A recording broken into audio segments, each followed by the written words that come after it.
I would like it to stay in New Orleans forever, and that's going to be one of our stipulations when we sell the team, is that it stays here. A powerful statement by the Saints owner about the future of a franchise that not so long ago seemed uncertain. I understand. Hey, if we can't do it, market's not here, financially there's nothing out there, then we might have to look at other alternatives. To fully grasp the significance of what Saints owner Gail Benson said, we need to go back in time. This is totally unacceptable. We can't operate that way. Nearly 20 years ago, a time when state leaders and the Saints were borderline combative.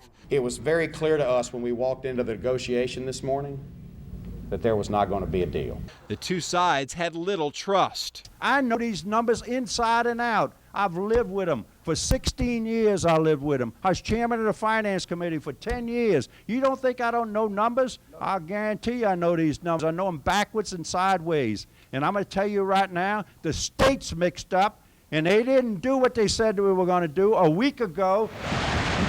After Katrina made landfall and with concerns the Saints would leave the city, the Saints brand was possibly at its lowest point. Fans didn't trust the front office and left messages of their faithlessness on flooded throwaways. I mean, it was ugly. The relationship between the state and the Saints, and then to Katrina, I mean, it was ugly. There were some ugly times. Oh, absolutely. It was really difficult. I mean, your brand wasn't, you spoke about brand, your brand was not great. It was horrible, particularly during the Katrina years, absolutely. But that all started to change in 2006. Is this, in a way, the spot, I mean, the conversation, the spot that changed the history of the Saints off the field? I tell you, it sure did change a lot for us, to be perfectly honest with you. On a night that signified the resiliency and rebirth of a Katrina-damaged region, look out, right through! A pick block by Steve Gleason. It is scooped and scored by Curtis DeLoach. Touchdown, New Orleans! a conversation as the game kicked off between Saints president Dennis Lauscha and the state's lead negotiator Doug Thornton changed the relations between the franchise and the state and helped lock the team up long-term in New Orleans. You were adversarial for a number of years. Well, when you say it wasn't me personally. No. The two sides were adversarial. The two sides, that's right. And I think what changed was after Katrina, we realized that if we were going to be successful, we had to forge a partnership. The team. And y'all talked about that right here. We talked about that right here. This picture captures the moment. As the game kicked off, the conversation continued. And he and I stood there on the sideline and with so much emotion too in the stadium at that time and really said, man, we have been through so much. We have been through such an ugly part of our history over the last 5 or 6 years, went through Katrina. And I think we said that night, hey, look, we have to change things. We have to start to trust each other. We have to, you have to do a good job of listening to what my needs are, and conversely, I have to listen to you and what your needs are and what the state's needs are. In a sense, it was a turning point on the field, but does that game kind of is it the turning point off the field? In my mind, from a business side, there's no question about it. Parts of the changed business strategy involved giving back. Since 2007, the Gail and Tom Benson Foundation has given or pledged more than $100 million in donations across our area. And I just believe that you must give back. There's no other way to do it in life. And, when I met Tom Benson, he gave, and, not to the degree that we started giving. But I think overall, after we were married and he got to know me, he realized that that was the way to go. Did you push to, we should be giving more, we should be investing more? Well, I didn't push. I just gently requested. And so it was difficult for him to say no. I just, little by little, I just kept going and doing what I felt like was right. And he always gave me what I asked for, so I started using that, and it worked out real well for him and for me. The Saints also gave in a little in negotiations. To be clear, they're not necessarily earning less money now, but they now need to perform better in the field to earn it. The pre-Katrina Saints lease was a bad one for Louisiana taxpayers. Each year they wrote Tom Benson a multi-million-dollar check, some years approaching $24 million. In 10 years, Benson received $145 million in taxpayer money. But after that 2006 conversation, the state and Saints eventually signed a new lease. The state ended the direct subsidy and instead invested in the Superdome to give the Saints more revenue-earning opportunities. The Saints now have more motivation to fill the stands. The more successful the team is on the field likely equates to more money being earned. The Saints no longer receive a straight check from taxpayers. They generate revenue from dome naming rights, concessions, parking, by owning the Benson Tower and upgraded suites and club seats. We spoke to 3 sports industry experts over the past 6 months. They all say the Saints have a favorable deal, but it's not necessarily the best in the league. The deal is structured to get the Saints in the middle of the pack in terms of revenue, between 12th and 15th every year. The Saints do have a good deal with the state, and they do donate a lot of money. Well, why not just take less, a deal that's not as good for the Saints and not give as much in Money the community? to- Yeah, and let the taxpayers decide. Well, I think the deal that we have, we have, in order for us to be successful in this deal, we have to perform. It goes back to how we started this. This is about trust, right? This is about, the state is trusting us with the deal that they giving us. And they have to, and they have to trust us that we will perform as best as we can.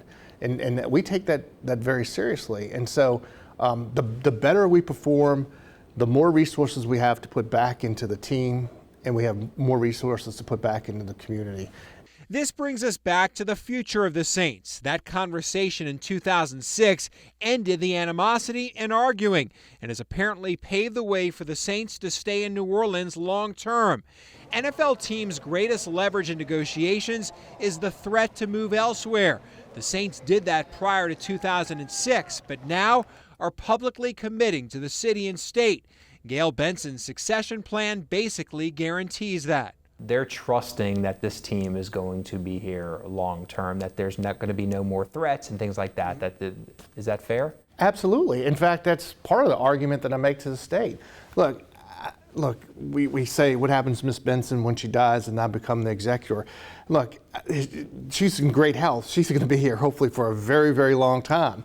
And certainly I may go before she does. But the reality of it is, my argument to the state is, look, help me.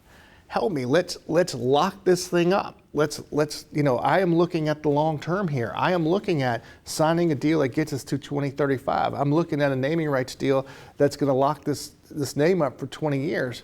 Again, we are basically doing everything we can to show whoever the next owner is how financially viable this can be. Back in those pre-Katrina years, the Saints used to push for a new stadium. Not anymore. The Superdome should be good to go for how long, you think? I mean, through the next, 2035, 2040, I hope, or longer. Other than minor tweaks. Yeah, I mean, in this renovation we're doing now, a lot of it's behind the scenes. It's not, we've talked about this, it's not really so much revenue generation in this iteration. It's more, concourse, bathrooms, concession stands, wiring, that type of stuff. So it should be built to last here for a long time. Now the Saints invested $175 million in dome renovations, an investment likely unheard of before Katrina. And listen to the dome manager's description of the stadium compared to the Saints president. It's an old building. There's some things that we can't change, but there are a lot of things that we can do. And I think we all realize what it means to the city now. The people of New Orleans. This is part of the fabric of their. I'll disagree with you. I don't think we'll be on par, and I'm not just saying we're going to be the best building in the league, and I'm serious about that. I mean, nobody's going to have it better than we're going to have it when this thing's done. And Jerry Jones Dome's not. This is better. I mean, think about where we're located. We're located in downtown New Orleans, a walkable building that has all the modern day amenities of any building in the world. And plus, it's an architectural gem. Yeah, it is. I mean, it really is. It's one of the most iconic buildings in the world, and it's here in New Orleans. Prior to Katrina, a story like this would have been a fantasy, only imaginable in a movie. We thought we might be getting someplace close, and they came back with a Mickey Mouse deal today. That pregame mea culpa by both sides was actually pushed by Tom Benson, who finally realized things needed to change. When you work together, you all win. And I remember Tom Benson being against the media for a while. You know, I go back to the LSU game when he was so angry. And I said to him, Tom, this was after Katrina, I said, Tom, until you become friends with everyone, it's going to be a miserable ride. But you know, it was a lesson for him, because I think once he realized how he acted, I think it helped him understand he needs to be a little bit nicer for people to be able to work with him. And I think it's been a blessing, or it was a blessing for him. After that conversation on the Superdome field, Dennis Lauscha says he went back up to the suite and reported back to his boss. I run upstairs, and the first thing I was sitting in the suite next to Mr. Benson, and he said, "Hey, come here." I walked over to him, and he said, "I saw you talking to Doug. What's going on?"